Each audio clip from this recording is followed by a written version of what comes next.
So, did you make contact with aliens? Were you taken to another planet, to a mothership? How did they communicate with... Can you tell me what they look like? Can you tell me how many of them there were? Were you given food? But the teachers are alive. They're not books. They are the very living essences of nature itself. What a strange person. Unbelievably powerful supercomputer that's running our reality, and we don't have a clue as to how to operate it. So when maybe you or somebody else creates an AGI system and you get to ask her one question, what would that question be? What's outside the simulation?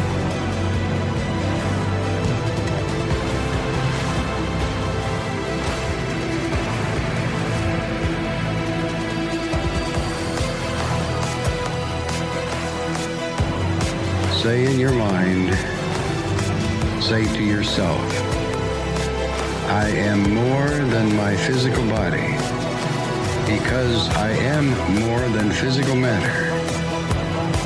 I can perceive that which is greater than the physical world.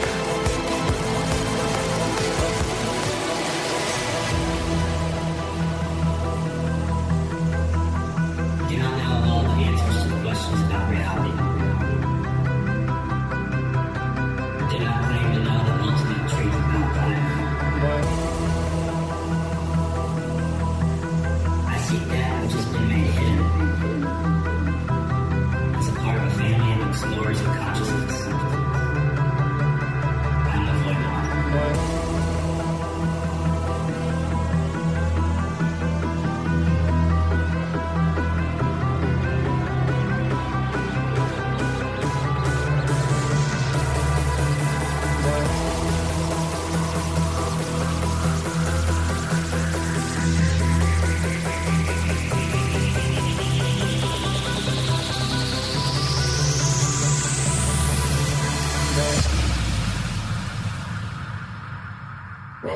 Welcome to Lighting the Void. Broadcasting upstate near the Great Lakes in New York. I'm Joe Rubin. This is Lighting the Void. We're live on the Fringe FM, KTLK, digital broadcasting. Awesome. It's been an awesome night here on the Fringe FM with some minor tech bumps. I mean, just minor. We had our new lineup just come through like a champ. I want to thank Michael Strange for joining the network. And if you go to the station site, which is fringe.fm, you'll start to see there's going to be some new shows piling in and some names you're probably going to recognize, honestly. Most of you.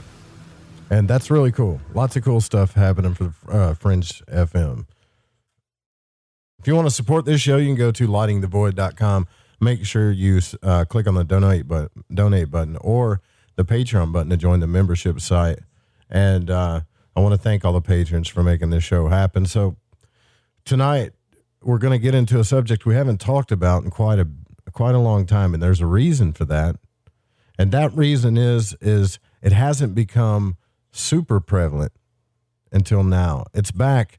Ufology is about to go back into full swing. As far as I'm concerned, it's never left.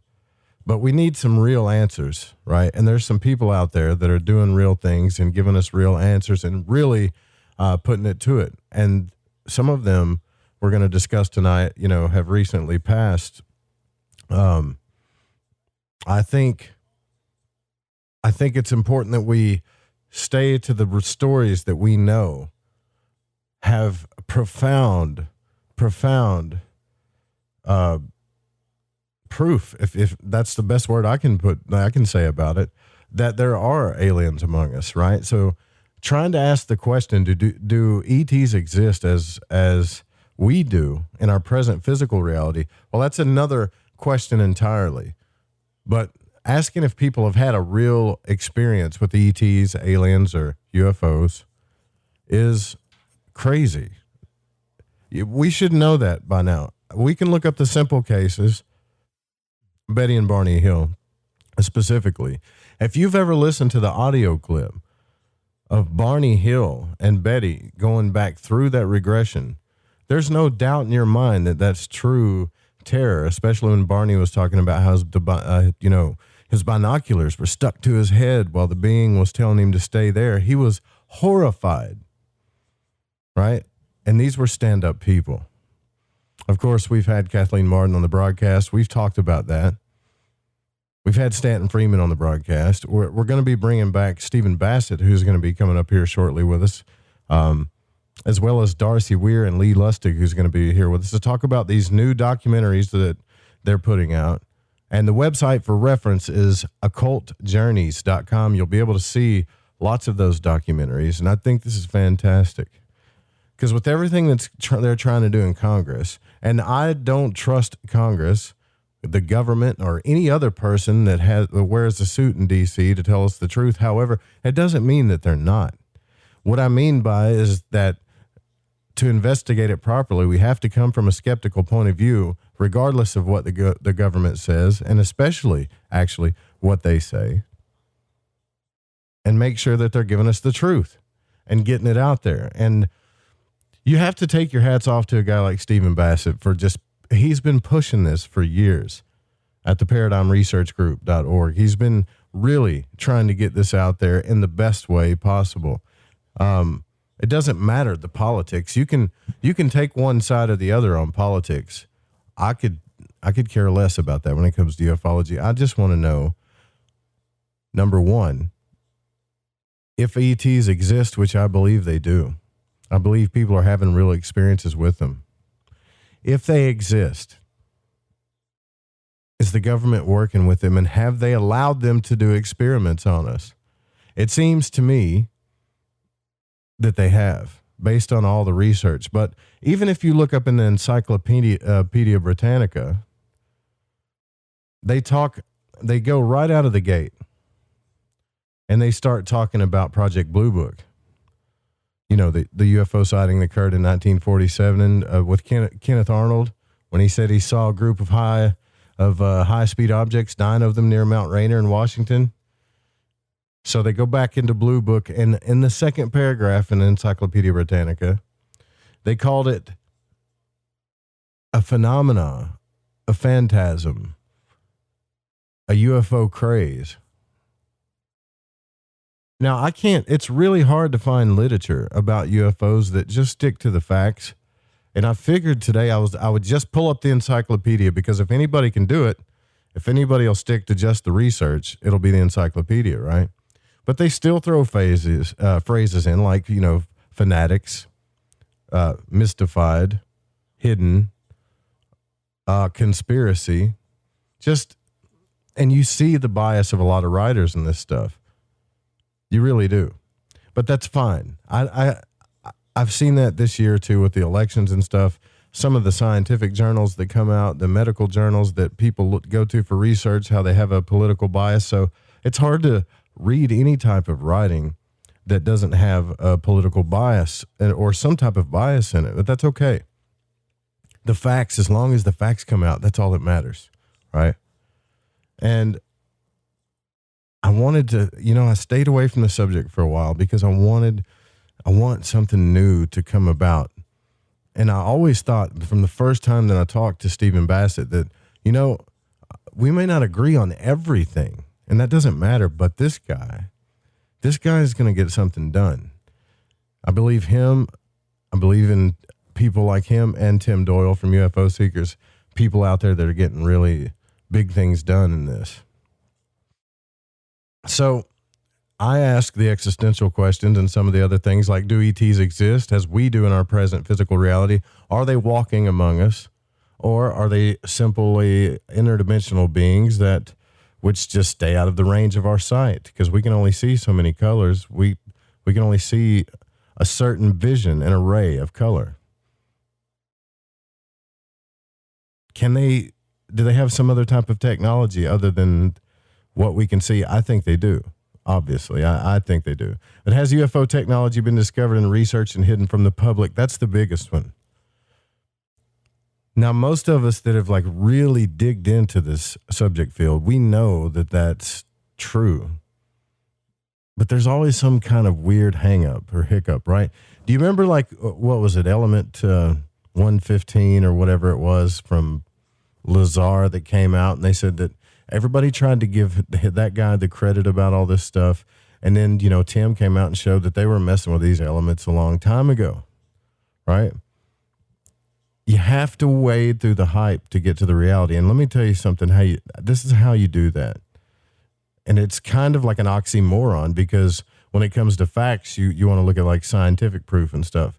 But I am so convinced that people like Calvin, Travis, Betty and Barney Hill, these experiences that come out and talk, when they come out and tell us their stories and they talk the way they do, you know when someone's telling you a story, you know when it's hard to read somebody, but there's one thing that you can't deny, man. You can't deny when someone's being authentic with you. And if you've ever listened to the Betty and Barney Hill tapes, that was what convinced me. There's other things in the story that convinced me as well. Not just their upstanding citizenship and their integrity and that they were good people. And they have no reason to lie about this stuff. They were just straight up people. But listening to the regressions and listening to the actual emotion, that I know that there was no way that it was faked. And so what other people have said about this is that, well, these are types of things that happen in your dreams. You can't depend on memory, because over time, memory fades and we kind of make up our own story. There's that whole phenomenon too. But I personally, myself, out of pure skepticism, went through a regression. And I can tell you for sure, there's something real about it. Something definitely real about it. It's baffled me ever since, but this is going to have to change. I think 2021, something I really feel like, and we talked about this in our New Year's broadcast, I really feel like something is going to change in ufology. I don't think that SpaceX and the Space Force, and I'm probably one of the only few people that really think this, but I do not think that all of this is happening strictly because of trying to mine for minerals, trying to make sure that we blast meteors out of the sky. There's a bigger picture going on here. And I believe, like I know some of you guys do, that the government's been working with some type of, I don't know how many ETs, or I don't know. I just know that they're working with them or made some type of agreement. Now, some of you that have talked to me personally, you're going to be like, come on, Joe, there's no way. Well, don't tell me that, right? If you've researched ufology as much as you've researched astral travel and the out-of-body experience and all the other things that we talk about, then you would be thoroughly convinced that I'm right. I'll stand hard on this one, too. I don't know where it is. I don't know what it is. They can show me all the metals in the world, all the sightings and all the stuff moving in space. SETI can tell me it's a UFO, it's not a UFO, and I really admire what SETI's doing. We play, big picture science there on the network. But to me, it's when you hear the stories. Calvin came on the show and told his story. A man that waited years to tell his experience because he didn't want the blowback from it. I've been around Southern guys like that my whole life. I know he's telling the truth. I mean, I was a car salesman too. I know who's telling the truth and I know who's not, right? Travis Walton's telling the truth. Betty and Barney Hill are definitely telling the truth. And if we can go all the way back to Project Blue Book if we want to, and we can say that's where it started. I just hope this time around in 2021 that when we watch these documentaries and when we dig into these facts, if you can go to the Black Vault and you can look in there too, that the pressure that we're putting on the government, that the cookies that they give us are going to be bigger than the ones that they've been giving us. But please, for the love of God, and some of you may not agree with me on this, and I'm not trying to be negative,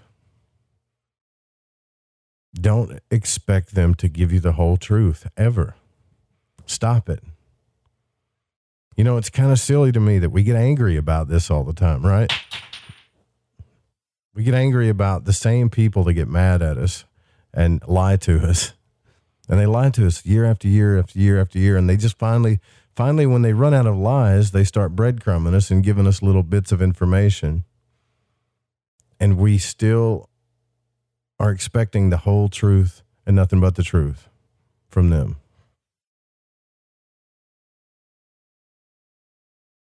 I don't like being negative about things. We need more people like Stephen Bassett, more people like Stanton Friedman, more people like Kathleen Martin. I can assure you, being in this business, I promise you, there are people that do this for other reasons than trying to find out the truth or tell their story or get the story out to the public. Reasons for money, reasons for fame, or just fun. I've met them. I know them. But that's not going on with the people that I just mentioned. They have put some extensive, hard, investigative work into this. And I think we as a community are doing them a disservice if we give up on them. We got to get their back again. And as long as the cookies keep getting bigger from the government, then I'm all good with it. I think that's what matters, that we keep getting more and more information. So some of the websites that I want you guys to go to tonight for reference during the show is occultjourneys.com first and foremost, paradigmresearchgroup.org, which that's going to be Stephen Bassett's website, DisclosureWire.org. And then you can go to Lee Lustig's YouTube channel at youtube.com/user/Lee Lustig. And check this stuff out. Get the documentaries. Listen to the stories. If you're around your children, I will say this, though. The Betty and Barney Hill one, if you've got a little one or something, you probably don't want to watch it around them, because listening to a grown man scream in horror because he's afraid is not a fun thing to do. It's scary even for me, and I'm a grown man, right? But I think it's important that we experience these things, that we see the truth of it. These were good people. These were really good people. Also, I want to say thanks to Brian for coming on the show last night, man, and just pouring his heart out. Like, to me, when we have a listener that can come on this broadcast to tell their story, and it touches them emotionally, and they're not afraid to open up and be vulnerable and let you know the types of experiences that they've had and went through, and it was really moving to me. I actually hung out with that guy after the show and talked to him for a little while, and he's probably one of the coolest people I've ever met. And people like Rohan and Night Stalker and the Reverend Dan Lopez, James Salcedo, all of you guys that listen to this broadcast, Catalina, all of you guys that listen to this broadcast are awesome. You really are. I know you've had a lot of your own experiences. I think that it's time to crank this up a notch, man. Like at Lighting the Void, we're going to get a little bit busier. We're going to get a little bit more hardcore, and I'm going to hold back a little less. I want to know the truth about this. I remember when Whitley Strieber came on the broadcast and talked to us. If you remember specifically listening back and when Art Bell was on, when Whitley Strieber came out and became extremely vulnerable on air, a lot of people made fun of him about the whole probe thing. And, back then he was on his own spiritual journey. He didn't even know what this was all about specifically. He just knew what happened to him, only to come back on the broadcast and tell us that he knows that it has something to do with consciousness. That's a big step. We know this has something to do with consciousness now. But I'm begging you guys, please, man, especially like some of those people that call in and tell me these stories and try to bribe me with $500,000 or whatever to hear their story. You may be, you're doing a disservice to the people like Stanton Friedman and others that have put their hardcore education and research and time and energy and professional life behind this stuff. Now, some of you have told me you get upset because we don't get taken seriously.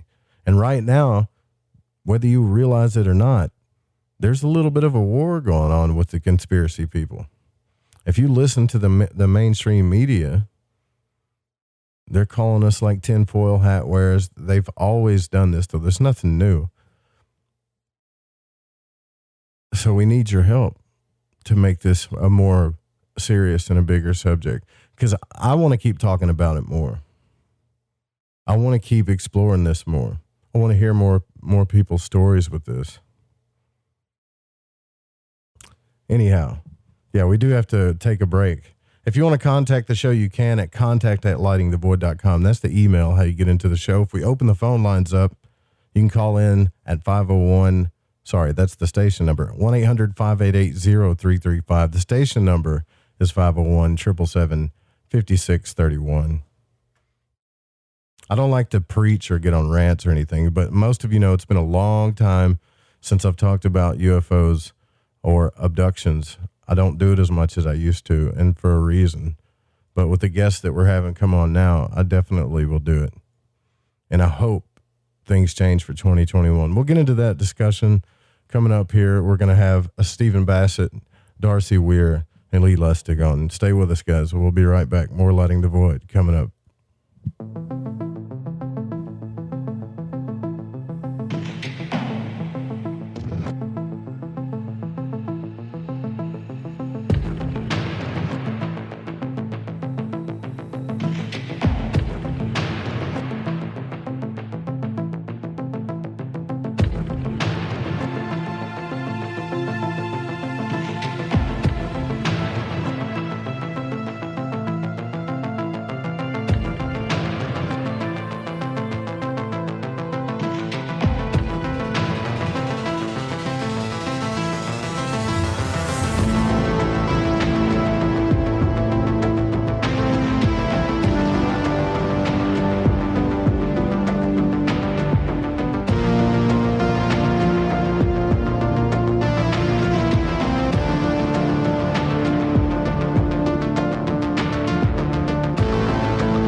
Fringe FM listeners, did you know that when you're on the road with limited data or no Wi-Fi available, you can still listen to every minute of the Fringe FM by calling 701-719-3971. No smartphone, app, or internet needed.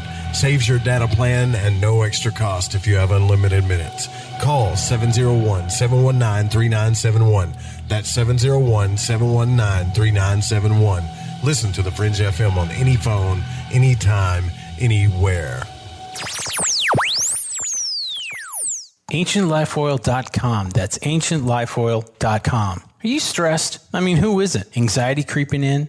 No, not that. Is sleep hard to attain because your brain just won't slow down? We're living in crazy times, and the fear knob has been turned up. Okay, there's an answer. Take a big breath, exhale, and go log on to AncientLifeOil.com. CBD, broad and full spectrum, organic and non-GMO CBD for you to enjoy. Change your tune from fear to calm, from brain overload to clear thinking. 0.003 THC on full spectrum and 0% THC on broad spectrum. Competitive pricing with the best quality. Also know everything is going to get better. No worries, be happy. CBD can help calm so your nerves don't think they're a 6-string electric guitar. Enjoy life, smile, and log on to ancientlifeoil.com for great CBD. That's ancientlifeoil.com. You'll be glad you did.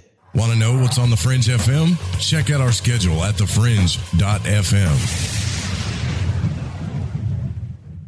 Hola, Fringe listeners. This is Dave Cruz of Beyond the Strange, and you're listening to The Fringe FM. This is Malorcas45, fan of The Fringe FM, challenging everyone to open their mind's eye. Listen to Lighting the Void with Joe Roop to gain precision for your third eye vision.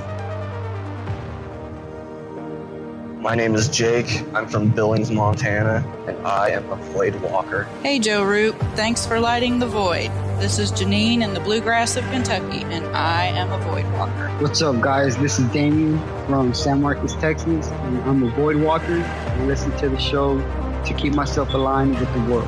Hi, this is Laura, aka Laura Lavender. I'm from Las Vegas, and I listen to Lighting the Void because it helps me understand some of the strangest experiences I've had. So thanks for all that you do and for always being there for us, Joe.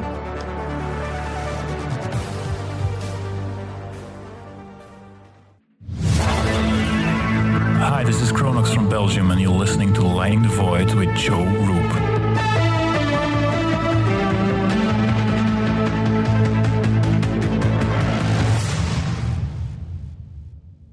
Hey, this is country music singer and void walker Jason Benoit, and when I need my fix on the world of magic and the capabilities of the human consciousness, I listen to Joe Roop right here on Lighting the Void Radio.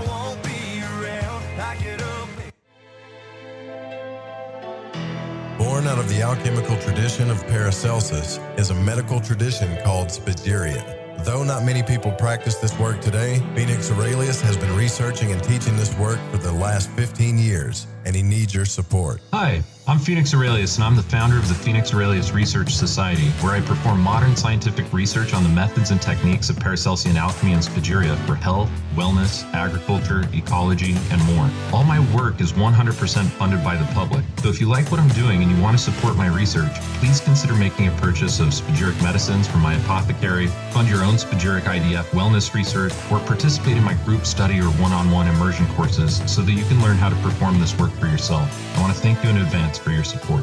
Visit thefringe.fm/alchemy research and enter coupon code FRINGE and receive 15% off anything and everything on the website. That's thefringe.fm/alchemy research. And thank you for doing your part and keeping alchemy alive in the modern day.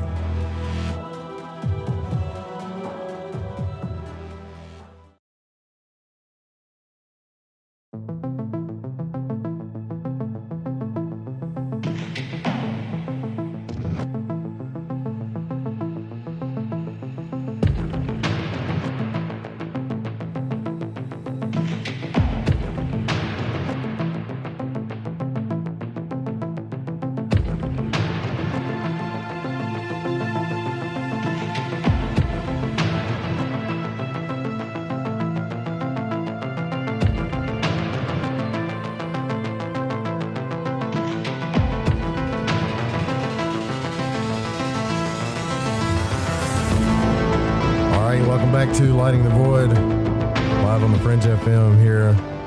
Our guests are here with us tonight, Darcy Weir and Stephen Bassett, and I'm pretty stoked about this, actually. It's been a minute since we've talked about this subject specifically, but Darcy and Stephen are here to discuss their documentary on the life of Phil Schneider.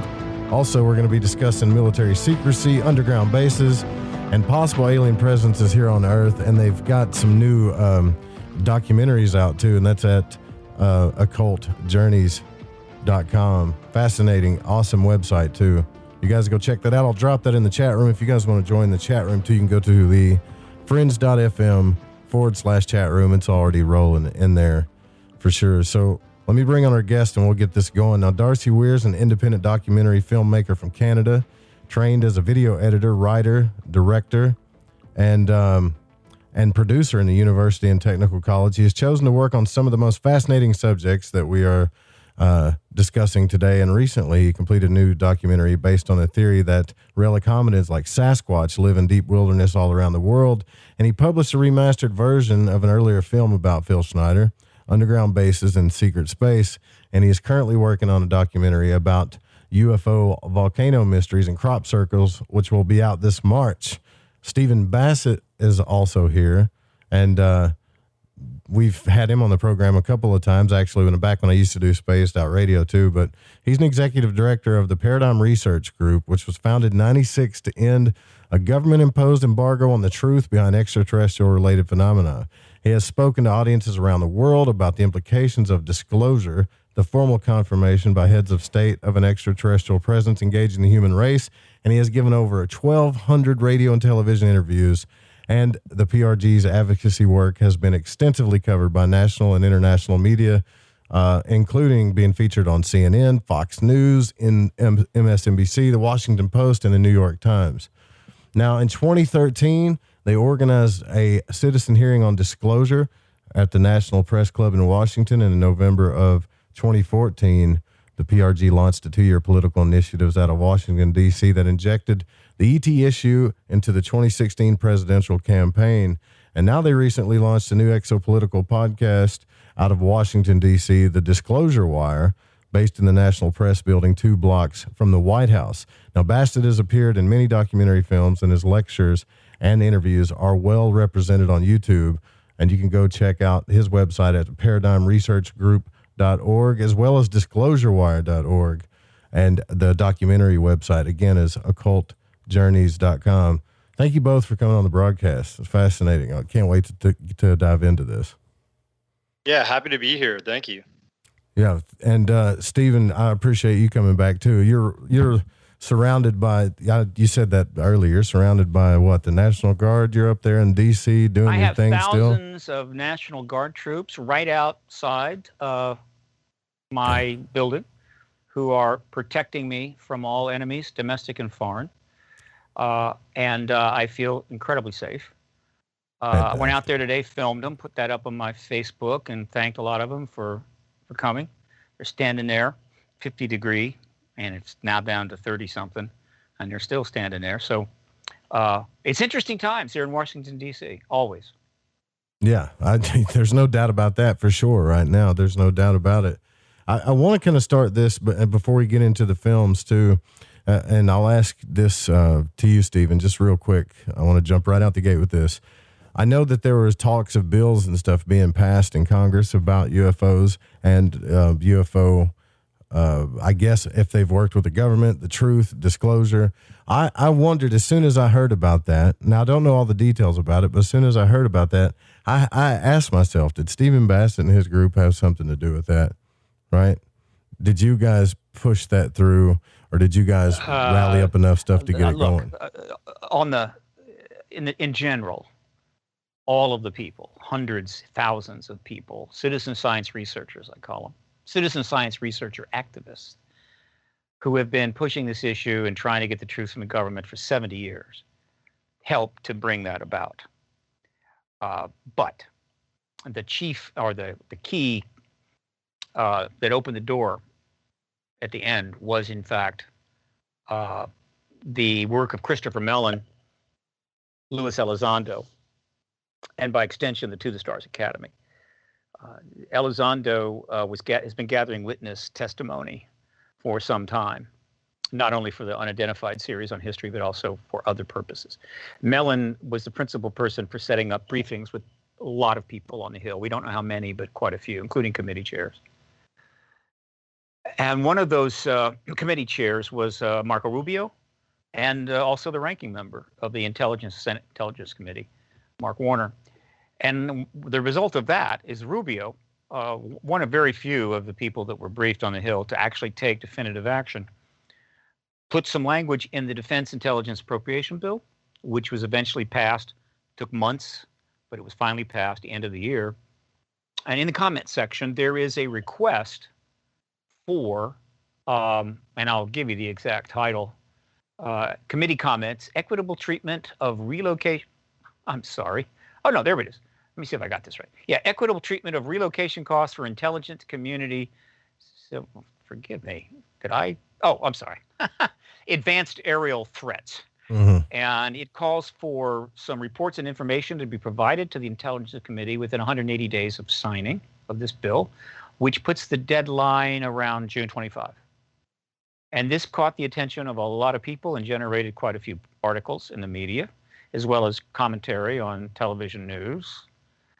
And it also announced that the ONI, which is one of the organizations mentioned, had set up a UAP task force. By the way, UAP is the term we're using and the government's using. UFO, we're kind of trying to push into history. It's done its job. It's time to move on. Puts that language in there, and it's kind of a big deal. That's the only bill that has anything cooking right now, and that is part of the process underway. And it's a good thing. It was a smart move by Rubio, very transactional, politically safe for him, as it turned out. And so we'll be a lot of articles are still being written about, okay, when are we going to get all this, and is that going to be everything the government knows, and so forth. Yeah, well, thank you for answering that question. So that's good to me. Like I was saying before, to me, I have a hard time, Stephen, trusting. Not saying that they're gonna always lie, but it's the omitted information, and obviously, there's classified reasons for security and stuff like that. I always feel like they're gonna give us a certain amount of information. I really feel like 2021 could be the year that something comes out that's much bigger than what we've been dealing with, right? Absolutely. I feel like that this could be the year. It doesn't mean we're going to get all the information, but what I want to know is, I think the biggest bomb that I want to know from them is to admit that we've had alien contact, to admit that there was some type of crash, and the biggest one would be that, yes, we've been working with some type of other being, or doing experiments, or allowing them to do experiments on people.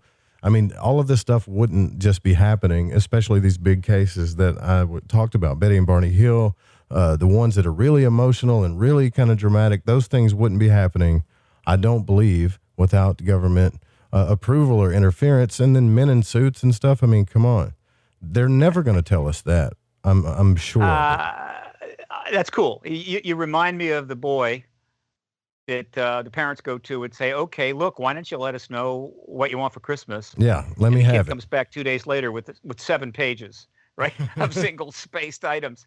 Look, all of these things are important. But first, what you're going to get are congressional hearings, which is necessary to get to disclosure, always has been. And the congressional hearings are going to almost be exclusively military witnesses discussing matters that have national security implications. Those hearings will be the beginning of the end. In other words, they're going to go on for weeks, multiple committees, both House and Senate. They'll be watched by hundreds of millions of people. That's what you're going to get first. That will, I believe, lead to disclosure by the president. And then after the announcement, the confirmation of the ET presence, hearings will continue, but the subject matter will broaden. And some of these more exotic areas that you're interested in may come into play. Will we get everything we want right away? No, absolutely not. Will we get information? Yes. And will it be fairly steady? Yes. How the pace may vary, but once we get to disclosure, pretty much we're on our way. And my goal is that by the end of 2021, the amount regarding the extraterrestrial issue that remains still classified within government will be the absolute minimal, based upon very justified security issues, national security issues, as opposed to classifying everything, including the toilet paper and the Department of Defense. That's my goal. It may be unrealistic, we'll see. So that's what you can expect. First, we're going to get hearings, and I assure you, you'll be plenty engaged with those. And they'll keep you quite busy. And then at some point, the president's going to confirm. All right. Well, that's good. That's good. I'm kind of happy about that. Well, I know that there's like funding involved, and of course there's all kinds of different things involved. There's government procedures involved, congressional procedures involved. I just, you're right. I have the boyish thing about like, yeah, I want a lot of truths. I don't want to wait 70 more years to get down to it, right? But Yeah, I don't think anybody you can make does. that, dude, unless you've been subscribing to Longevity magazine. Yeah. You're not going to make that. No. You're absolutely right. We have waited a long time, and I have never felt more confident that, barring some very, very disruptive geopolitical event, that the table has been set, the stage is being propped, and people are already climbing up on that stage. Every week or so, somebody new comes out and does something which clearly indicates that they know what's coming. So, okay, party's about to begin. Make sure your 60-inch TV is working properly. Make sure your cable bills are paid up, because you're going to be sitting in front of that TV, hopefully with some fine refreshments, glued to the set when this gets going. It's the biggest event in human history. Are you guys bringing the blue ribbon? Should I bring the blue ribbon, or? Yeah. You bring your beverage of choice. I am not. I don't drink much. I'm not sure. I have been off snacks and sugar now for months. That's one way I've dealt with this quarantine or this isolation. I'm losing weight like crazy, and I'm loving. So I don't know what I'm going to do. I think I'm just going to cook up some steaks and some. I'll bring you some cucumber water. All right. Absinthe. Yeah, that's good. That's what you need to get. I'll be snacking, but it'll be the good stuff. Well, yeah, and I get carried away. I apologize there, Darcy. Thank you for coming on the program too. Hey, no problem. I'm like I'm just as excited about Disclosure as you are. And I mean, the recent documentary I released with Stephen Bassett, I dedicate a huge portion of it to Stephen Bassett's work in the Disclosure, the truth, ending the truth embargo. I'm with you, brother. I'm super excited about what's coming. Yeah. Darcy, let me mention that one of the reasons that I'm appearing with Darcy on a lot of these shows, I think we've got 20 scheduled. I've got a bunch in the works too, probably going to do 100 interviews over the next 50 or 60 days, is that I've always been a big supporter of the content creators. Right. These are the people that have been generating the documentaries, the books, the websites, the podcasts, radio, internet radio, and of course, and the reports. We're talking thousands of people going back 70 years. These content creators have guaranteed that this issue would never die, that we would always have more to look at, more to review, and that the government would always be reminded that, hey, we know what's going on, guys. So you won't tell us, we'll tell each other. And so Darcy has done a lot of stuff. I mean, he's really rocking right now. What can I say? Let me just get here. I just want to mention. Oh, by the way, he has a IMDb page, but then so do I. But his is kind of a little more substantive than mine. But he did a 6-part series called Beyond the Spectrum, covering a whole range of issues. That was last year. He's the Volcanic UFO Mysteries doc. Also it deals with the ET issue. The Underground doc gets into it, and then he's got one coming up called Crop Circles and Realities. So this guy is generating a lot of content at a very good time, I should mention. So he's getting on all the platforms. So I think he's going to be very pleased with how this content does. And so I'm supporting him, and I'm there. Anything he wants me to go on a show, I'm there. Well, I'm glad, there, brother. I'm glad, because I haven't talked to you in a while. Last time I talked to you, Stephen, too, we had a pretty deep discussion. I got into the political thing way too much, but let's talk about these films at least for a bit here. The Underground Base film, right? This is one of the most fascinating subjects about all of this. I was speaking of Tim Doyle earlier. He's a partner of ours from UFO Seekers. He got an awesome shot of Area 51 that went all over the internet. Everybody used it. People used it on TV shows. Here's the thing.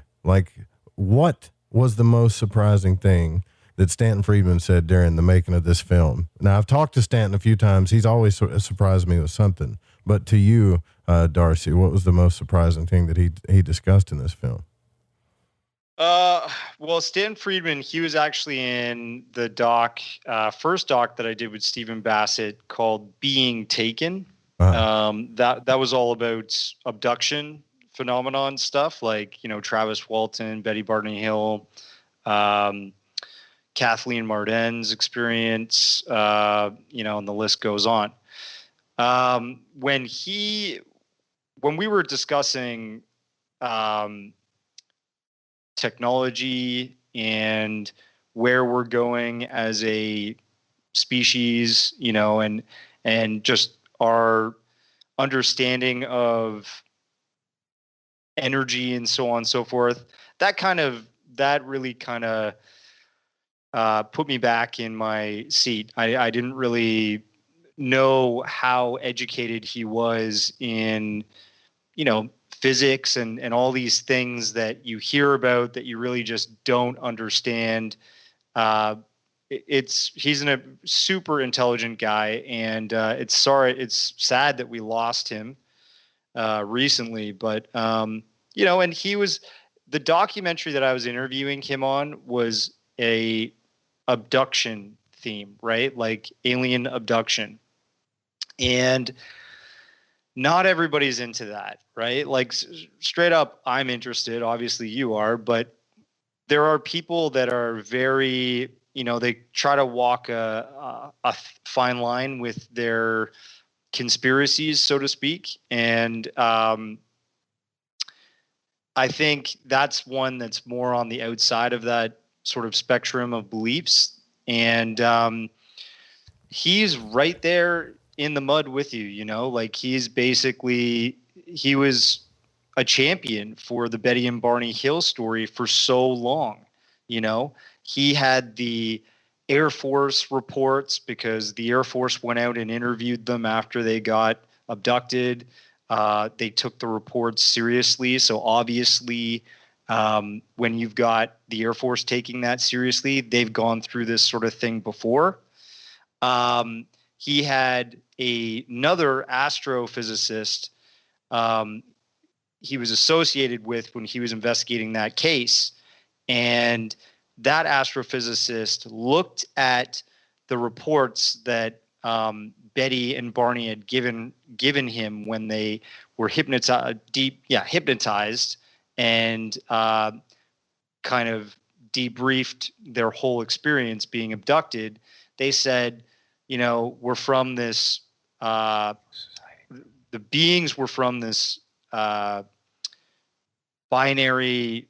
It was like Zeta Reticuli, right? Yeah, right. And Zeta Reticuli, no one even knew about Zeta Reticuli at the time. No one even understood where that was in the galaxy. And this lady who was an astrophysicist did a 3D model of where they described their binary star was, and it lined up exactly with Zeta Reticuli. And, you know, just for these average country people who Betty and Barney Hill were, for them to disseminate that information really brought credibility to their story, right? And just the fact that he took that so seriously, it put me back in my seat. Like, I just really believe people are being abducted. And the thing about that was so cool about Stanton Friedman was he was a skeptic about just about everything that was out there in this, I'd say, this coliseum of thoughts, you know. Yeah, he definitely wasn't afraid to call BS on something if he thought it was BS. Yeah. That was the coolest thing about him, you know. He would call BS on everything until it was really well proven. And I will say, you know, just not to be rude to people that are listening, but he even called bullshit on Bob Lazar. Yeah, I remember. Yep, I sure do. I remember when he did that. And when I saw Bob Lazar have this huge resurgence in Jeremy Corbell's films, you know, I was just kind of blown away that people hadn't, like, I was like, are we going through amnesia or something here? Because this guy's been called a fraud before, you know? So... Yeah, most definitely. Anyways. Yeah, I get you. I get you on that. I'm with you on that. So working with Stephen Bassett, who's here with us, and we're going to talk about him as if he's right here with us, right? Like, so that's what we're going to do. So that's cool. No, I don't mind. People do it all the time. Darcy, I got to ask you too, do you believe that Stephen has a chance to actually like do something? I already believe he has, but do you believe he has a chance to actually find help in the DC area? Like good help. We want to believe that there are politicians, and I'm sure there are, that are in DC. I'm not talking about the state Congress and the state governments, but in the United States government that we can count on when it comes to this. And we want to believe that they'll work with Stephen. But do you think that he stands a chance in this, like in a big way? I hope you say yes. I think he does. Yeah, I think he does completely. I mean, even when I was making this documentary, the latest one, Volcanic UFO Mysteries, I was talking to him the whole year, like all last year. I was calling him, checking in, seeing how everything's going out there. And he was setting himself up with, what he's currently got going, which is the Citizen Wire, right? DisclosureWire, right? And he was talking about that for the longest time, about setting that up, getting not just, the thing is we're on the Fringe.fm, right? Or the Fringe FM. And this is a show that has an audience that's specific. And what Stephen Bassett is setting up right now is he's going to be having mainstream political folks coming on his show, people from the Capitol area talking about government stuff, policy, and making inroads to informed disclosure, disclosure that is maybe happening every month. It's an update of what's going on at the Capitol and what certain things, what conversations are being had around disclosure. And that's huge. That's going to be huge. There's no one's done that before. I mean, there's a million podcasts, there's a million radio shows, there's a million documentaries and TV shows that will cover this subject, but no one's done just a mainstream political commentary show on the truth embargo and what's coming. So I think, yes, he's got it. And the way he's set up now, especially with the right people that are going into office, this is not necessarily a Democrat or Republican issue. This is a mankind issue. We are basically at the precipice of a new age. And he is, I think he's well connected with the people that are going in to office now. So he's going to have the best information, and he's going to have, the best luck making inroads because he understands the politics. You can't have somebody like Joe Rogan trying to go to political officers and hold say, hold the music here. No, you can't anger Joe Rogan. Okay, I love Joe Rogan. I'm just saying we don't want to irritate Joe Rogan, the man who just got $100 million to put his podcast. I want to do the Joe Rogan show. Yeah, you'll do it. You'll be on the Rogan show. He's not going to lobby. He's not a lobbyist, I'm just he can do any damn thing he wants. But let me say things here. I before you get totally carried away. Well, we got to take a break. We got to. We're going to get cut off here. Offer sheet. We're going to get my publicist. I think Rick should hire him right away. We're going to get cut off here. We'll be right back. Stephen Bassett's here with us. Darcy Weir. So sorry. Yeah, that's okay. We'll be right back. We can get into this a little bit more. We're going to talk about what's coming in 2021 and how we're going to change this whole disclosure thing, as well as these documentary films. occultjourneys.com is the website that you need to go to check out these new documentaries with all these characters, including the guy that's here with us tonight, Stephen Bassett. Stay with us. We'll be right back.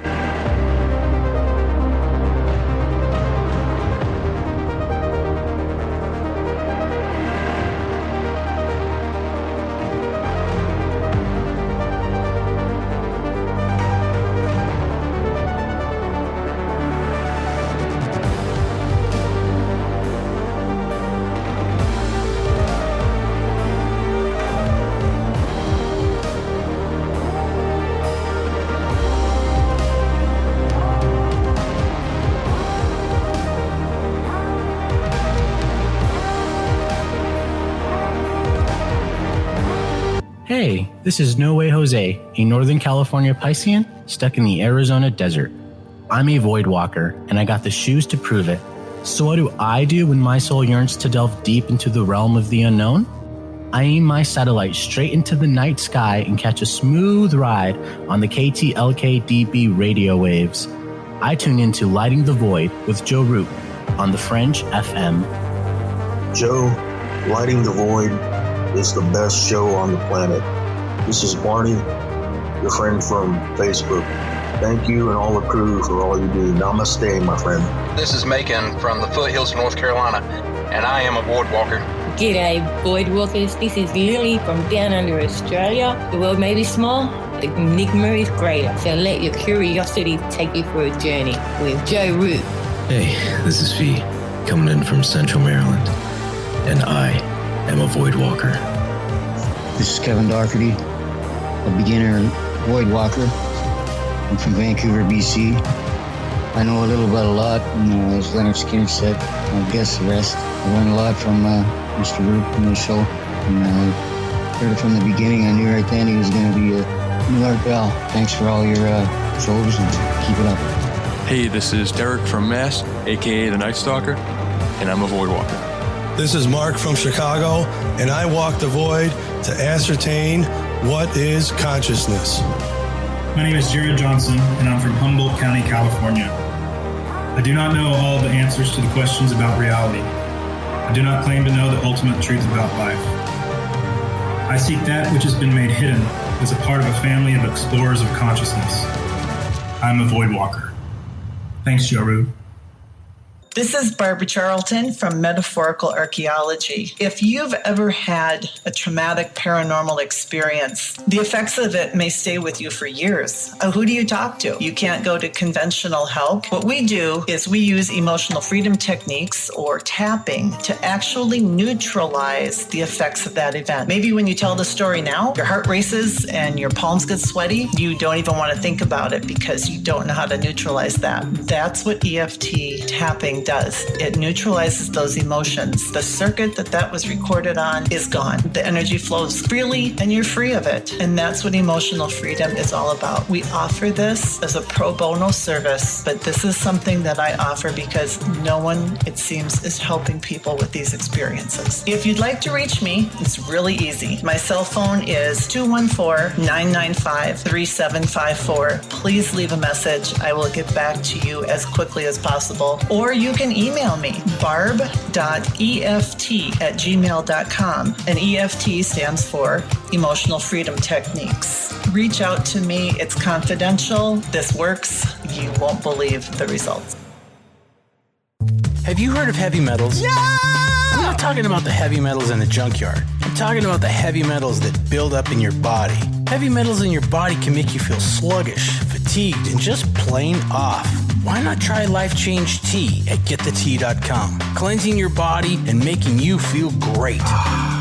Cleansing the inside of your body of intruders that sneak their way into you and set up an intruder camp. Life Change Tea helps remove unwanted intruder camps.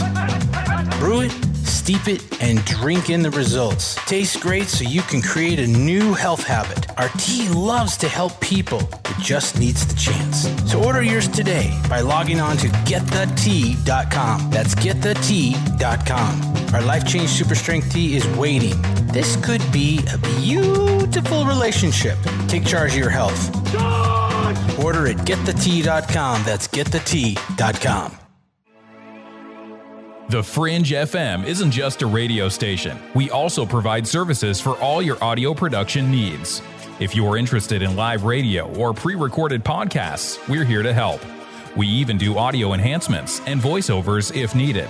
If you want to do a podcast or live radio show and even want the option to syndicate on terrestrial radio, from simple audio file enhancement to live production and call screening, we have you covered.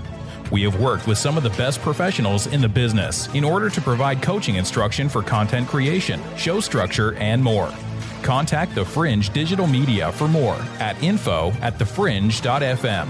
That's info@thefringe.fm. Or call 501-777-5631 for a consultation.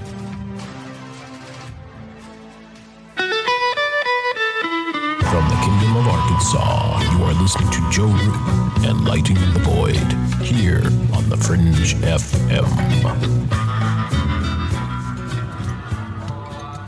Hey, this is Amalia from Know the Self Mystery School. I know that you are in the midst of massive change. We all are. This is the great turning, the time that we all decided to be here on the planet. Do you know why you came here to be a part of this crazy time? If not, I invite you to join my mystery school. I have a 9-week course called Activate Your Mission. And in this course, you're going to learn how to erect crystal clear boundaries so that you can hear that inner still voice that's going to guide your every move. Even if you're dealing with feeling weighed down by obligations and being enslaved to the system, this course is going to give you the tools you need to illuminate your shadow and awaken to your soul's mission. The moment you sign up to the school, you are going to be greeted by not only a group of soulful spiritual warriors, but you're also going to get some massive karmic clearings, and you're going to feel the energy. It's palpable. I hope you'll join me in the school where together we're going to unlock your divine mission. Activate your mission by going to thefringe.fm/soul mission and put in the code word FRINGE and receive $50 off today.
All right, welcome back to Lighting the Void. We're live on the Fringe FM here tonight.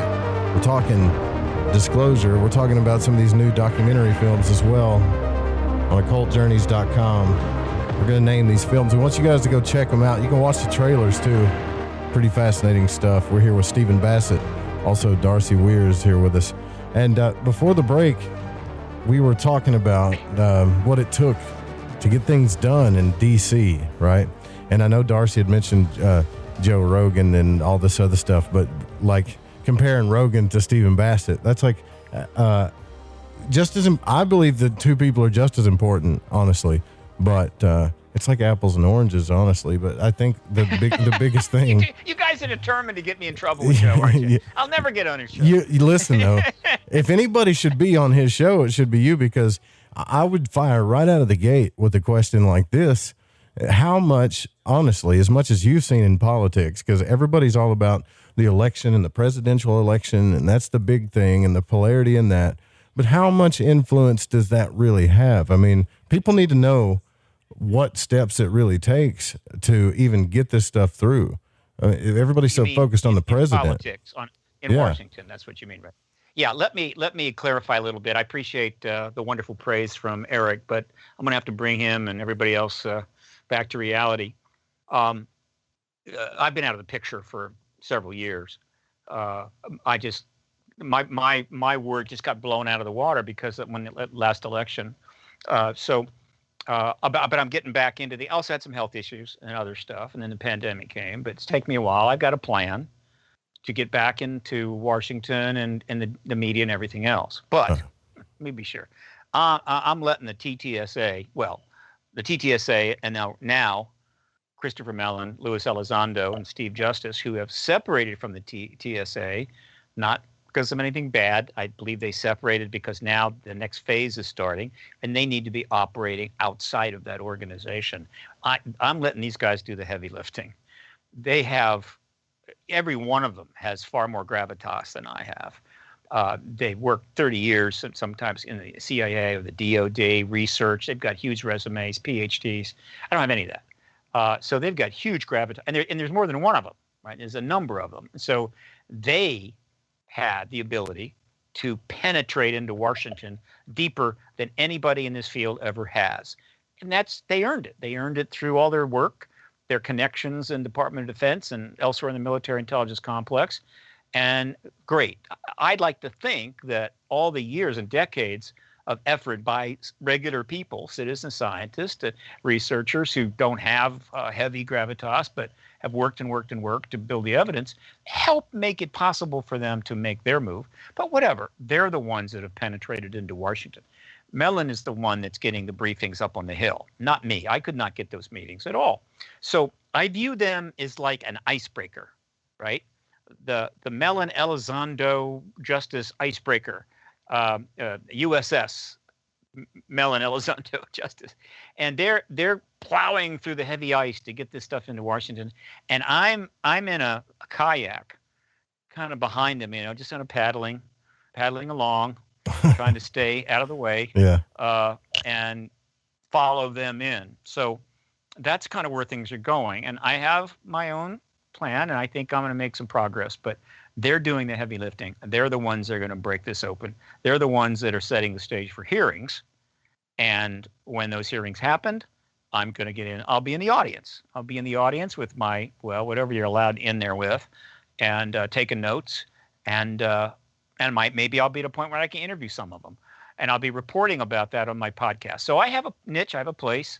And who knows? Maybe later this year, I'll be interviewing some high-level people. I hope so. That's why the podcast was created in the first place. But if that happens, most of the credit for those interviews when they finally come will go to the TTSA, Chris Mellon, Lou Elizondo, Steve Justice, and the work they've done on the Hill. Okay, got that out. I feel good now. And by the way, love Joe Rogan, right? I've liked him ever since. Yeah. I was watching him host or commentate on the MAA Fear Factor. Yeah, UFC before fight. That, MAA, man, mixed martial arts, UFC. Yeah, he was really good as an announcer on that show. He really was good at that. And he's also a stand-up. The guy can do anything, right? Yeah. And that's why he is where he is right now. It's all that mega brain. It's alpha brain. He's a unique guy, and he's kind of the new version of Howard Stern, only not with Howard Stern's material, but. He's the Howard Stern of our time, and he appeals to an audience the way Howard used to. I got to tell you, and I think you're right, but the guy lost some trust with a few people in our audience, only because, look, you've been around the conspiracy audience before, the attitude of these people, right? That they don't trust anything ever. And when his buddy, Joey Diaz came on there and said, "Yeah, I remember when you had those dinner and talked to those people." I mean, when Joe made that face, don't talk about that. I know he's an influencer, and if people don't understand 100%. About, how propaganda works, how intelligence works, there's a guy from the KGB that busted this whole thing wide open about how they use this stuff. When you have influencers like that, they can be pretty powerful in this field. Like Joe Rogan could actually change the game when it came to this if he wasn't influenced. So I honestly trust you more than I do people like him. I'm not saying he's dishonest or anything. I don't think he is at all. I just think that if he can get influenced, then who can't be? Well, I think you got a point. These influencers can be bought and sold, and he literally just got bought by Spotify, and he's going through the motions of being slightly controlled like he never was before. And you hear in the media about his show being scrutinized by other Spotify employees, basically saying, "Hey, you shouldn't have done this. You shouldn't have done that." Yeah. They're like, he's being produced now. So he's really just walked right into the belly of the beast, so to speak, because, Spotify might start censoring his content even more. And before, his show was more, it was a little bit freer, But back when he did, when Steven was talking about during the break that he was actually on the show for a little bit back in those days, Yeah, for sure. Man, he would talk about anything and everything, and he had there was no holding back then. You know, that's what got him big, right? Mm-hmm. Yeah, and I love what he's doing for the disclosure movement. Like, he is actually doing good things by like amplifying Bob Lazar and amplifying, you know, the Tic Tac UFO and gimbal video stuff that was released by To the Stars Academy. I don't think he amplified, what's his name? Blink 182, Tom DeLonge, yeah. Tom DeLonge. I feel like he totally dissed Tom DeLonge when Tom DeLonge came on his show.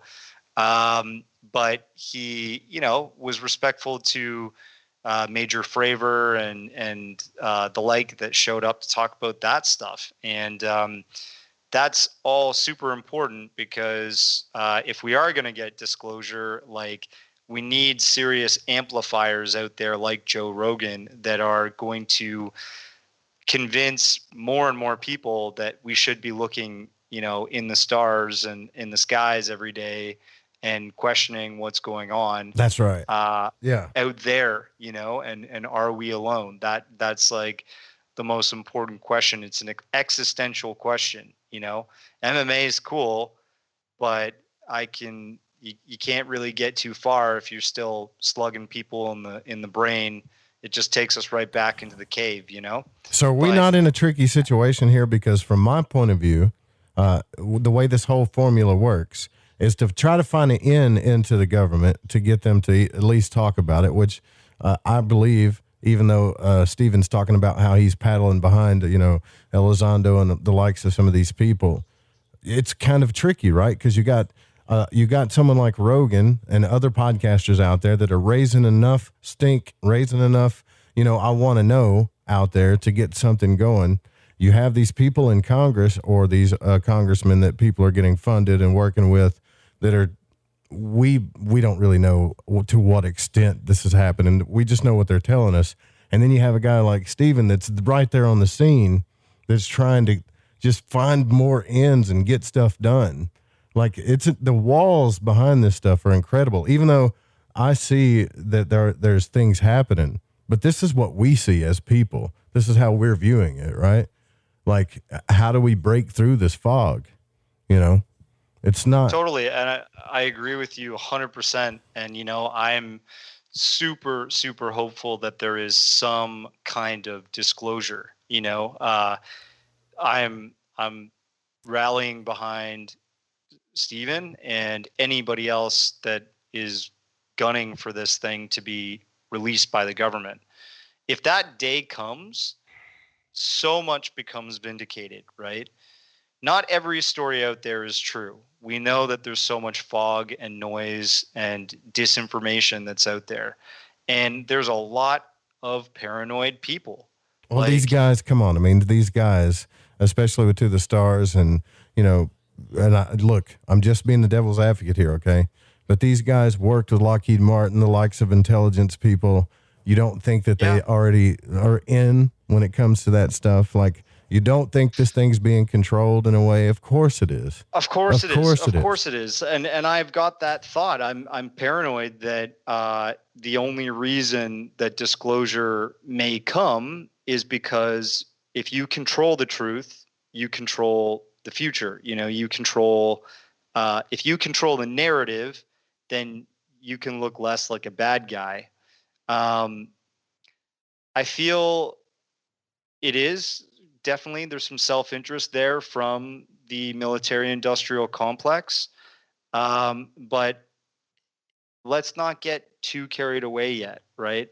Let's let it play out, because if we're going to be super paranoid, you know, it's already a frenzy. All this, we were on a radio show, Stephen Bassett and I recently, and it was a paranormal show. Right.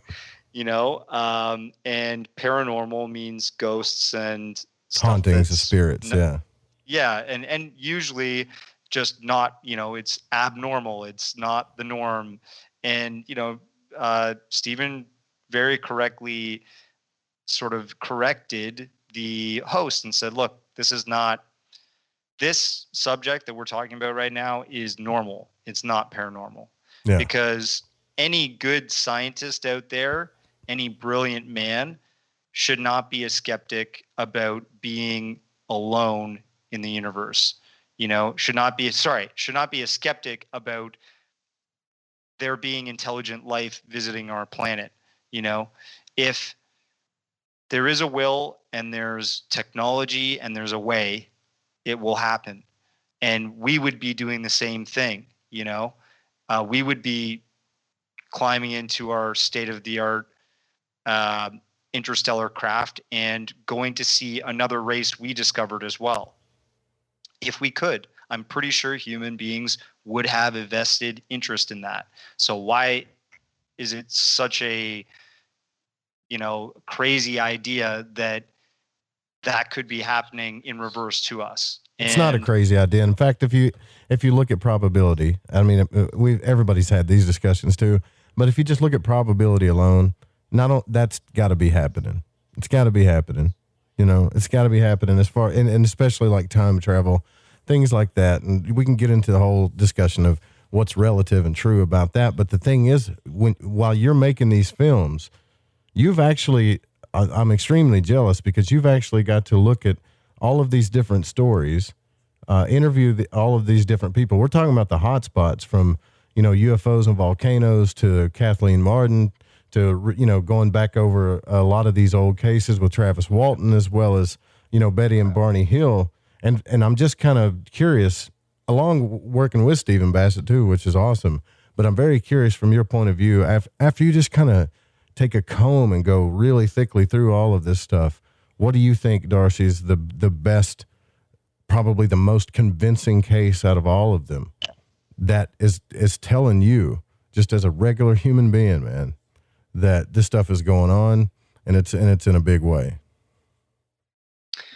Well, yeah, I mean, to unpack that for you would take probably longer than this show, but just off the top of my head, the most interesting case is probably Travis Walton's abduction. Yeah, hands down. The fact that he disappeared for 4 days, that he had 4 people, including himself, that passed lie detector tests with the police. Everybody was convinced that he was murdered and everybody was going by some similar alibi. He turned up in a random town 4 days later, and everything about his experience rang true. I've met him, and I've spoken with him. He's not somebody who's rich and famous from this story. He's actually kind of battered and bruised.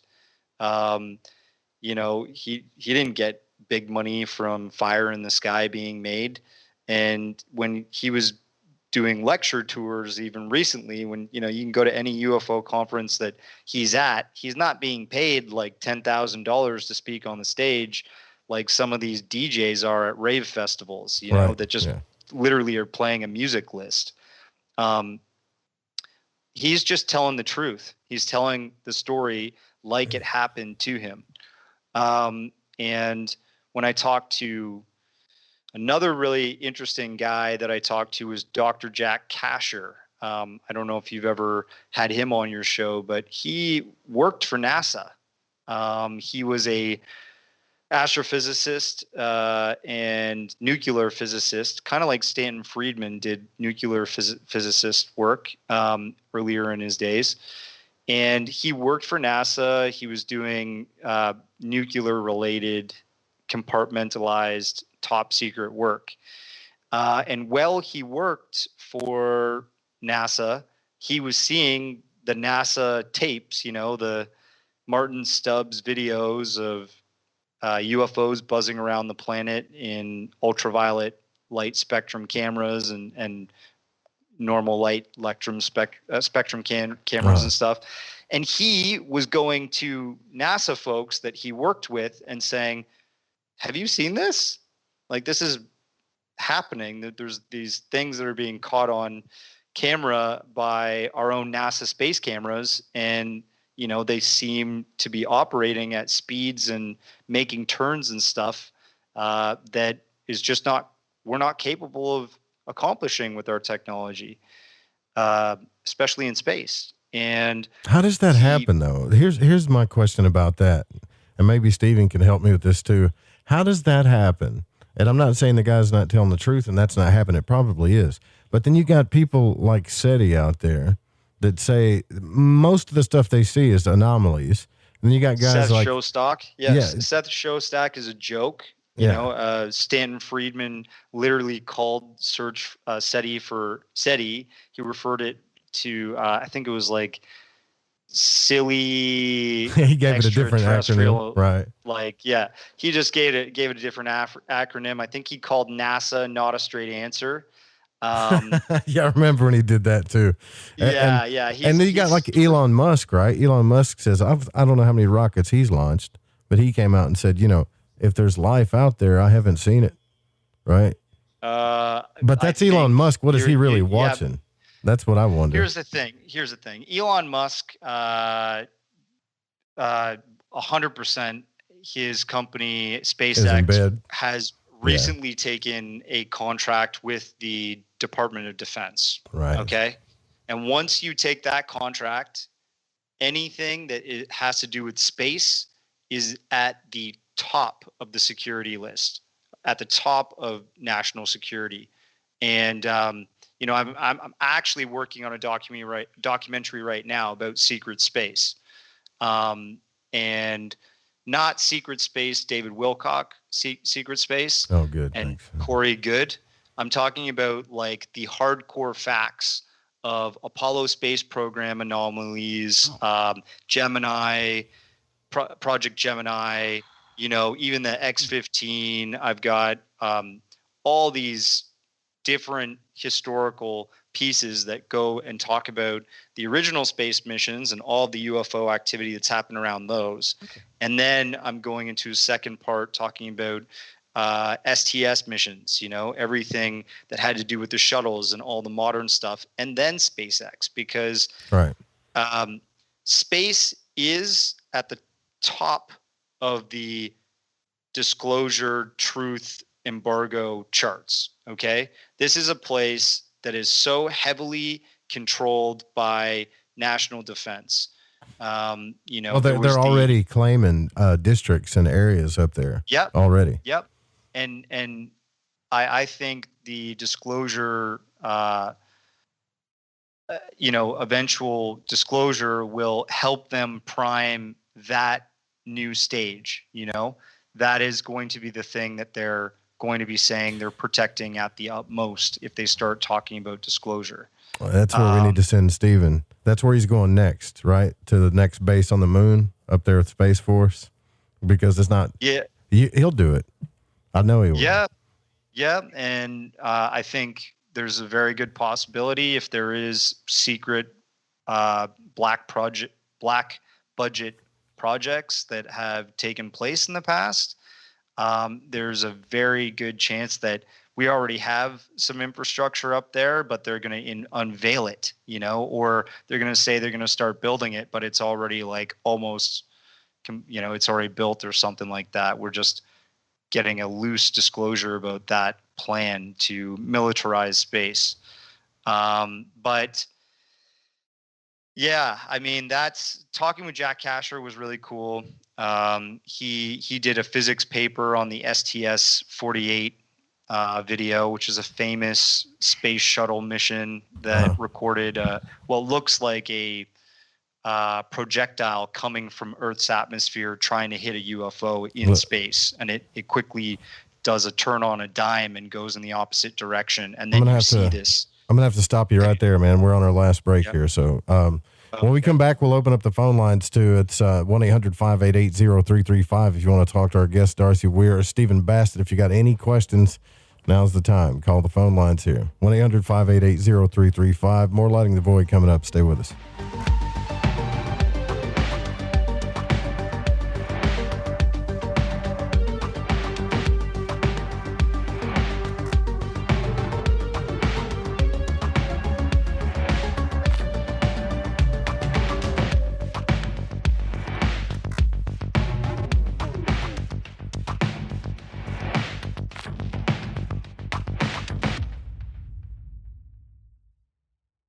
So, you love talk radio? Then you'll love TalkStreamLive.com. TalkStream Live is always on, 24/7 with the best streaming talk shows. Find your favorite talkers and discover some new ones. It's free, readily available online or on mobile with any smartphone or tablet. Finding your favorite talk shows all in one place has gotten a whole lot easier. Just go to TalkStreamLive.com. Be sure to download the free apps from Google Play or the iTunes App Store. The truth is out there, and so are we. KTLK, Digital Broadcasting, The Fringe FM. Want to support Lighting the Void? Just go to lightingthevoid.com, sign up on our membership page, and pick your package where you can get exclusive content, readings, and exclusive behind-the-scenes content. Also, check out the LTV shop where you can get your very own altar box, t-shirt, shack, hoodie with sigil, Roswell-style t-shirt, racerback tees, socks, long-sleeve shirts, stickers, and beanies. Keep Lighting the Void airing 5 nights a week by going to lightingthevoid.com and support today. Hey, is that a new music app? Yeah, check it out. Surfer Music Discovery. It links to thousands of online stations, but the twist is you see the song names and artists that are now playing live. That's different. No guessing. Looks like a waterfall of music. So many formats. Rock, oldies, country, R&B, jazz, and a whole lot more. How's that spelled? Surfer. S-U-R-F-R. Is it expensive? It's free. No need to sign up or sign in. Get the Surfer Music app free from Google Play or the App Store. Telepath is a weekly digital newsletter filled with the latest paranormal news, trending topics, and fresh articles from some of the most popular critical thinkers in the community today. Stay informed on your favorite paranormal podcasts and live streaming talk shows. Interact with the Telepath and upload your paranormal story or pics. It could be featured in an upcoming edition. Sign up right now for the free Telepath newsletter at paranormal.radio. That's paranormal.radio. Lighting the Void and the Esoteric Scholar present the Altar Box, crafted and designed for magicians by magicians. Now you can take your practice with you. This beautifully handcrafted mobile altar opens and works as an altar for any of your spiritual, religious, or ritual practices. Made to travel and work in small spaces, the Altar Box comes with hidden compartments for your practice tools and accessories. The Altar Box also comes with a dark scrying mirror for scrying and reverses and fits perfectly, also as a chalkboard for any sigil, symbol, or whatever you see fit to sketch. The Altar Box is handcrafted to carry as a small suitcase, so you may take your practice with you, and the hinges are made with solid material and hinged with leather and rivets for extra strength. The mirror piece and floor plate fit perfectly when closed, so no movement will happen. Use it in small places as well. You can practice meditation, magic, planetary magic, sigil magic, scrying, ritual. Never be without your practice tools again, no matter the setting or where you go. And this season, give the gift of magic for yourself or your loved one by grabbing your Altar Box. Was $249.99, now $199.99. The sale ends January 1st, 2021. Just go to lightingthevoid.com/altarbox and get yours while the sale lasts.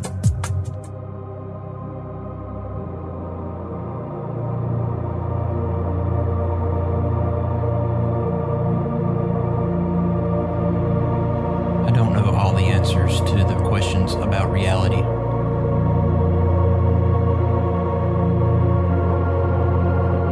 I do not claim to know the ultimate truth about life. I seek that which has been made hidden as a part of a family of explorers of consciousness.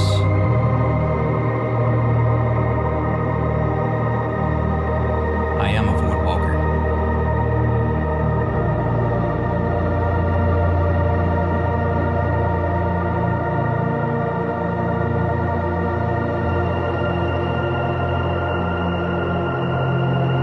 Hey, this is Macon, and you're listening to Lighting the Void with Joe Root.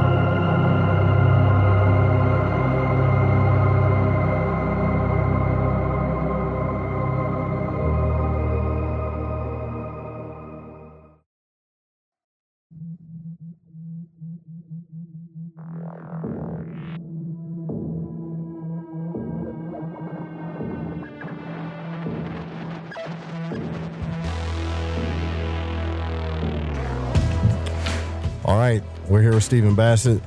Thanks for listening to Lighting the Void tonight. Stephen Bassett and Darcy Weir are our guests tonight.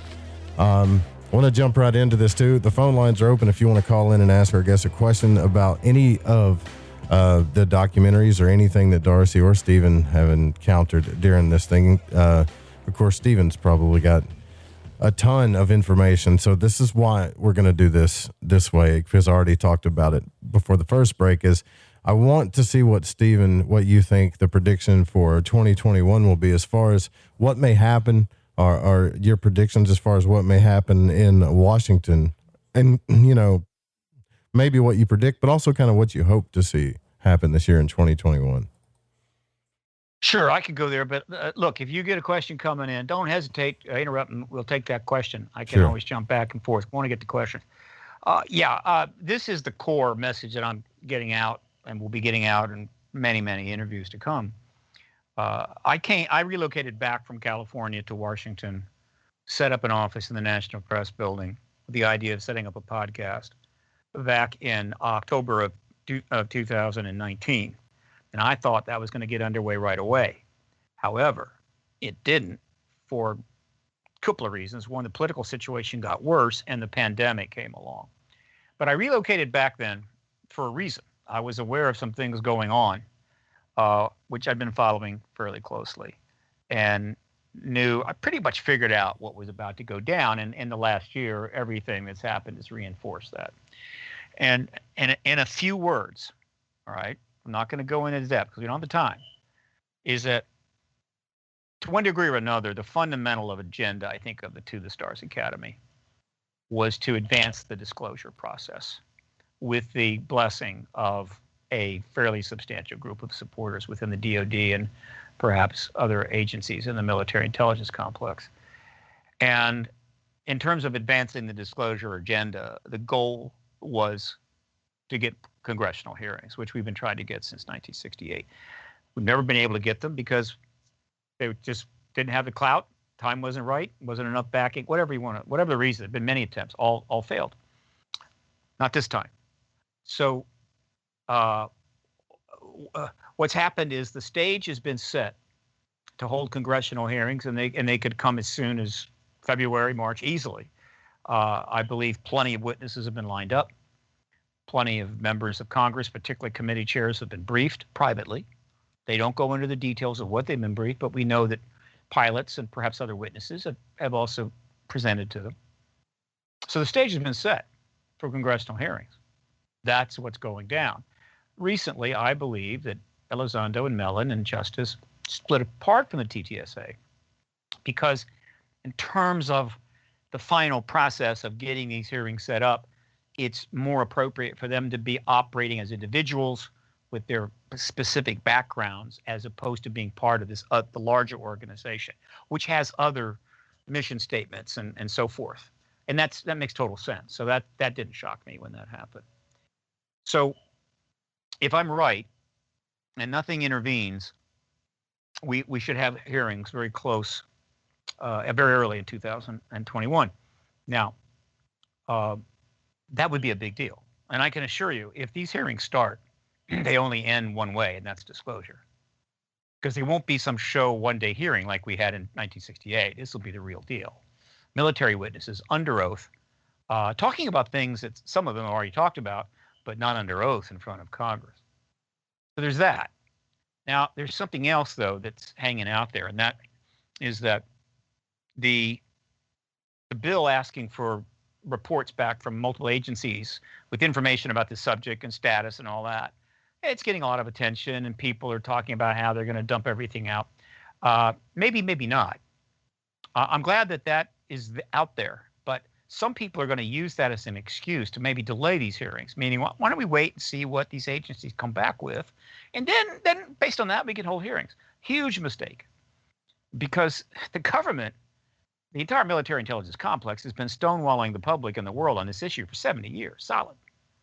They have refused to put out information. They have deliberately avoided FOIAs. They have said stuff has been lost. They have classified everything. They have basically played shell game, hide a banana all this time. And so there's very possible that what's going to come down in June, or sometime between now and June, will be not particularly impressive at all. Now, of course, people like myself and my colleagues will instantly realize what's happening, but the general public, no, and the press will be going, oh, wow, so I guess there's not much there. In which case, if that happens, then the ability to get the committee chairs to commit to holding these hearings will be substantially reduced, and these hearings could get put off indefinitely. So it's absolutely imperative, and I'm going to be talking a lot about this, that the Biden administration do nothing to impair what Mellon and Elizondo are trying to get done, and that's to get these hearings underway, get these witnesses on the Hill, and really complete the end game of ending the truth embargo. Now, they're not going to say that. They're not going to put it in those terms. That's fine. I don't have any restrictions on what I say. I can say exactly what I think, and if somebody didn't like it, tough. But that's what's about to go down. So I invite people, everything I'm talking about here, there's huge amounts of material on my website at paradigmresearchgroup.org. 100 and some videos about the TTSA related to these individuals, and 700 articles, linked news articles in mainstream press about the TTSA and the other the reactions that have come from the government. You could spend hours and hours. It's all there. So you want to follow up and go there, all right? And then starting tomorrow or the day after tomorrow, watch for anything emerging out of the military or the DOD or the White House or Congress related to this issue. An example is the recent download of a bunch of these documents out of the Black Vault, John Greenwald's Black Vault, after he got a DVD from the CIA making it possible for him to convert digitized material into searchable documents. And of course, the CIA got a whole bunch of credit for that. Most of it should have gone to John Greenwald, but that's the kind of thing I'm talking about. Watch for that. And every time one pops up, remind yourself, we may be in the end game here. And obviously, anybody that wants to demonstrate their support for these hearings in their social media about, yeah, that's what looks like it's going to happen. That's what we want, and we want it now. We want it right away. Feel free to do that, right?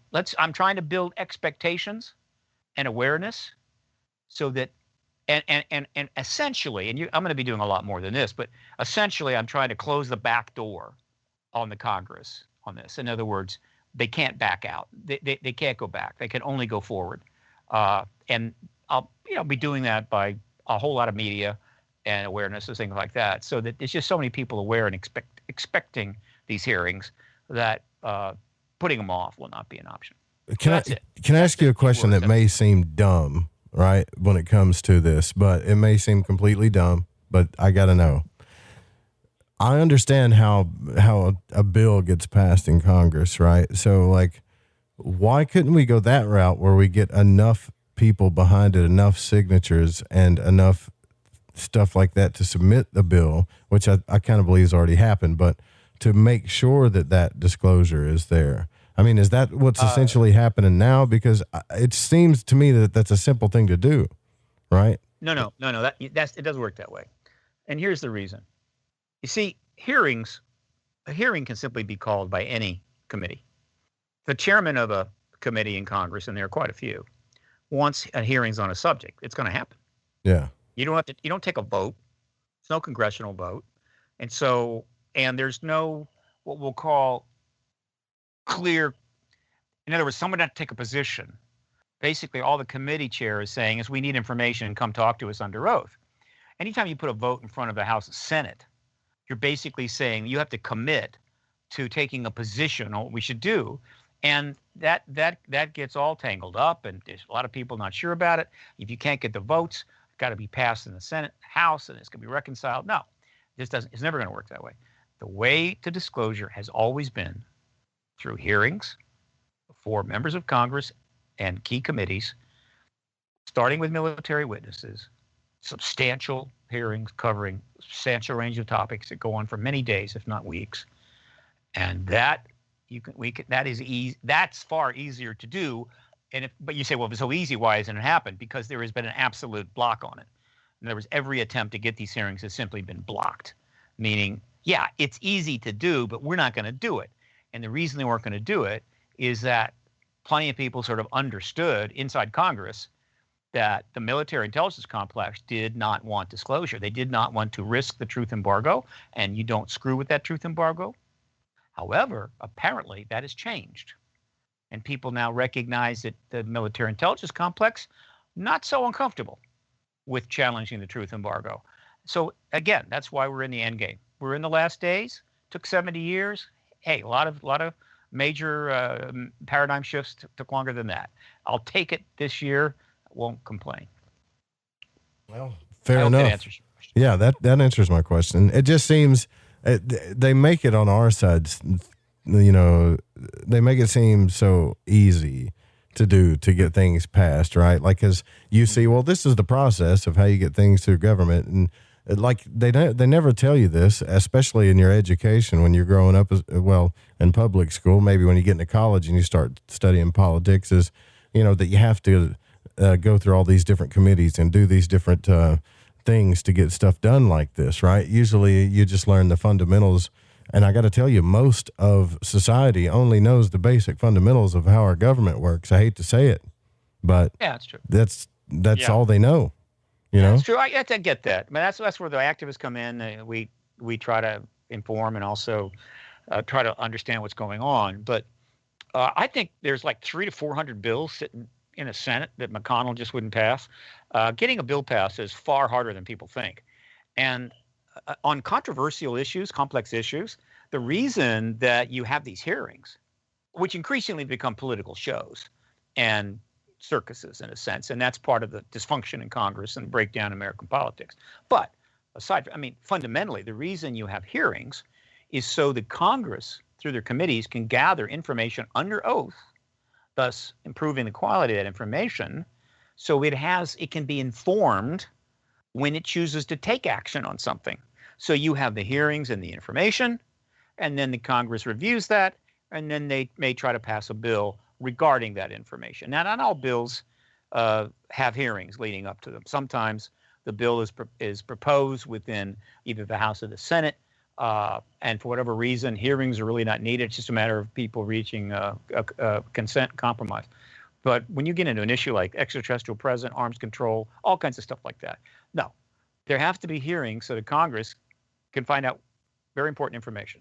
This issue absolutely demands hearings, always has. I've been talking about that for 25 years and made a few efforts. Hell, my whole mock congressional hearing, the citizen hearing 2013, which cost a fortune, was designed to show everybody in Washington, D.C. what a real hearing would be like. And it succeeded in doing that. It didn't suddenly generate hearings in the Congress, but it got the point across. And of course, I sent a record of the entire 30 hours to every office.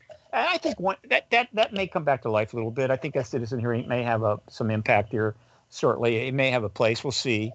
But I did what I could. But I don't have the gravitas or the resources that the TTSA people brought to the table. Not to mention the fact that they were backed by elements within the Pentagon itself. So they're just operating on that's the pro league, right? I'm basically double A at best, ball. And so, hey, great. But as I say, they're the icebreaker. I'm in the kayak, no problem. But isn't it vital that people still support the Paradigm Research Group, though? I mean, we can't stop supporting you.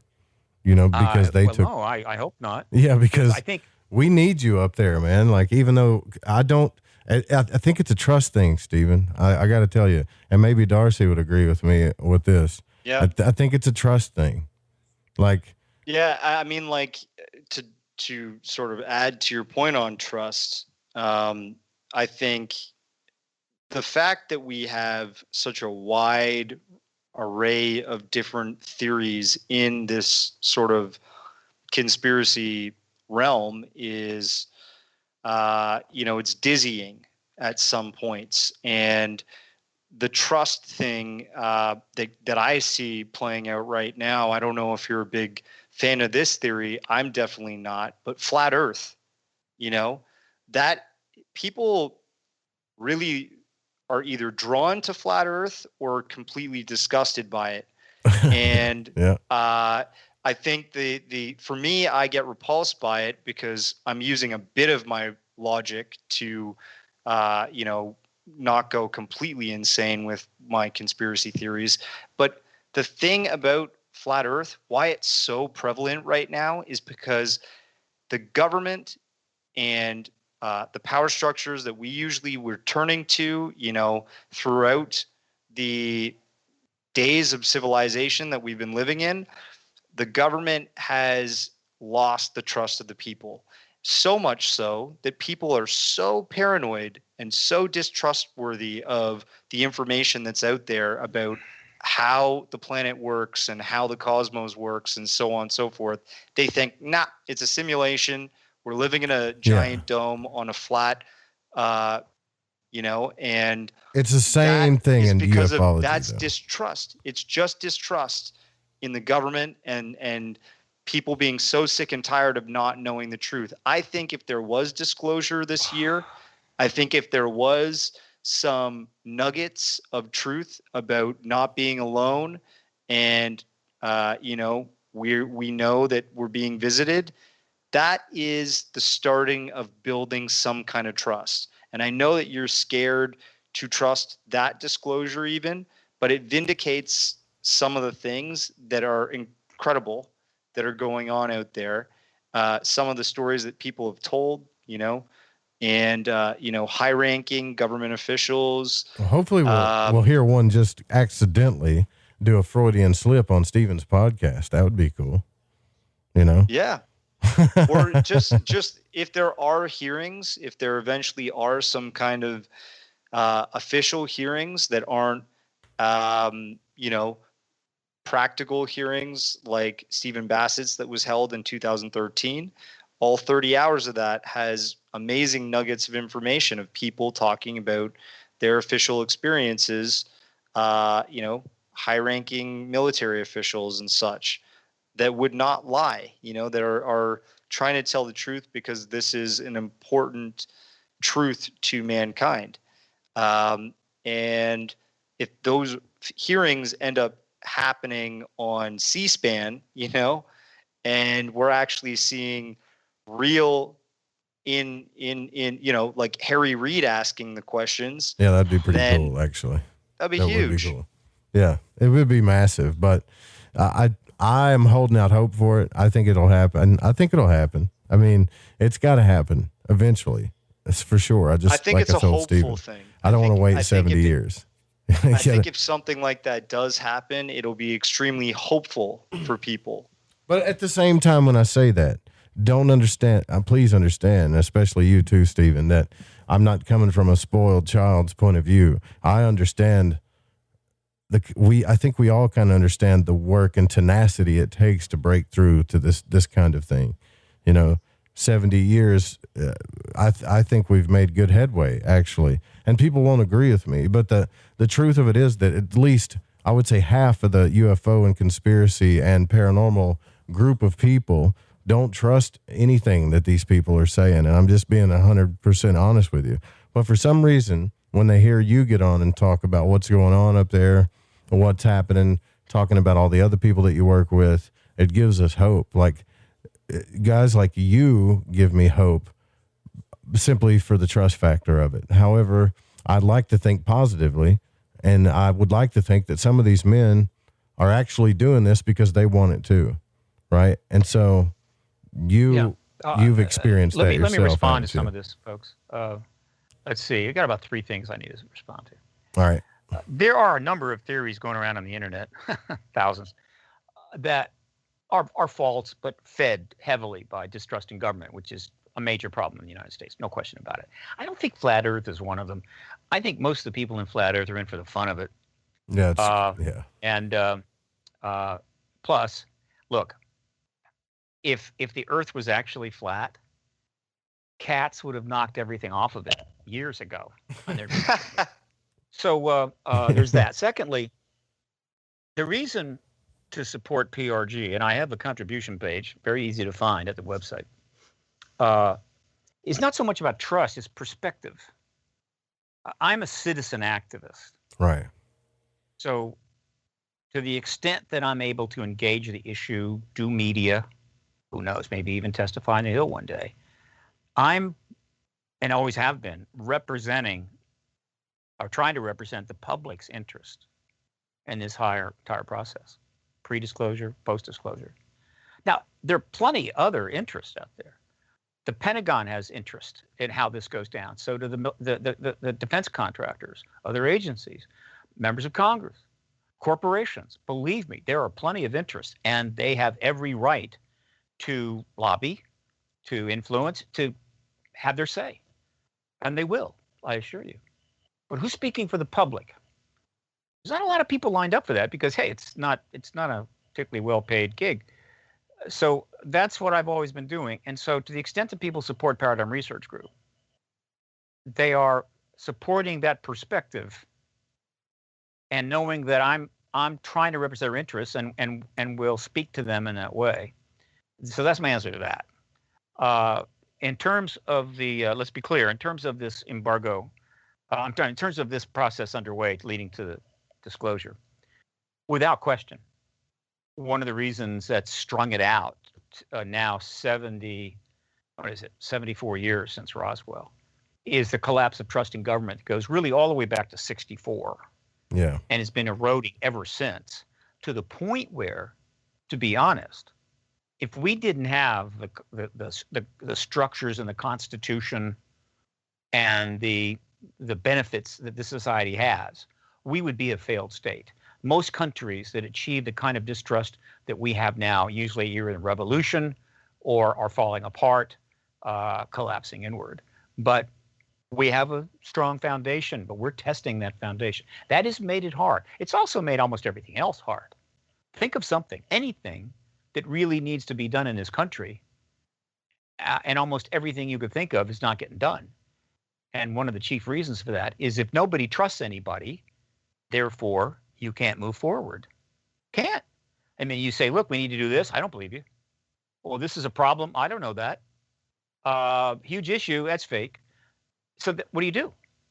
You break down. We have been breaking down for some time. Yeah. Now, that made it tough. However, the UFO, the ET issue, the UAP issue, and the presence of extraterrestrials is a relatively well-defined, heavily researched matter that's now 70 years old. It has probably as good a chance or better than almost any other issue. Global warming, environmental issues, pick one. I don't know. It has probably a better chance than most of the issues out there right now of reaching a well-defined, powerful turning point. So in a way, it's also like an icebreaker.